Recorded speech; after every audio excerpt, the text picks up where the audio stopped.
Good morning everyone. আজকে রান্না হচ্ছে কচুর শাক। কচুর শাক কিছুই না, রসুন ফোড়ন দিয়ে। আর হচ্ছে পমফ্রেট এটা ফ্রাই হচ্ছে, তারপরে মশলা দিয়ে কষাবো। মশলা বলতে এখানে করে রেখেছি টমেটো, লঙ্কা আর আধখানা বড় পেঁয়াজ ছিল, আধখানা পেঁয়াজ আর একটু জিরে গুঁড়ো। এই হচ্ছে মশলা। দেখতে থাকো কীভাবে আমি পমফ্রেটের ফ্রাইটা বানাই।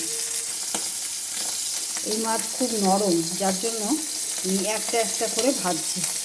দেখেছো সাইজগুলো কত বড় বড়। তেল ফাটছে, যেসব মাছের গায়ে আঁশ নেই সেসব মাছ ভাজতে গেলে ভীষণভাবে কিন্তু তেল ফাটে। আমি ঢাকা দিয়ে দিয়ে ভাজি।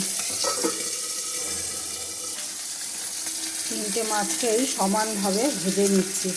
আর এই যে মাছের এই জায়গাগুলো কেটে কেটে দিয়েছি, এতে ভাজাটাও ভালো হবে, মশলাটাও ভালোভাবে ভিজবে।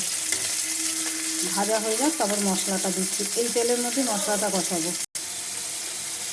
মশলাটাও কষানো হয়ে গেছে, একটু সাইড দিয়ে তেল ছেড়ে দিচ্ছে। এবার মাছগুলো দিয়ে পমফ্রেট ঝাল হবে। এই যে লাস্টে একটু ধনেপাতা দিয়ে দেবো। জল দিয়ে দিলাম, একটু ফুটে উঠলে মাছগুলো ছেড়ে দেবো।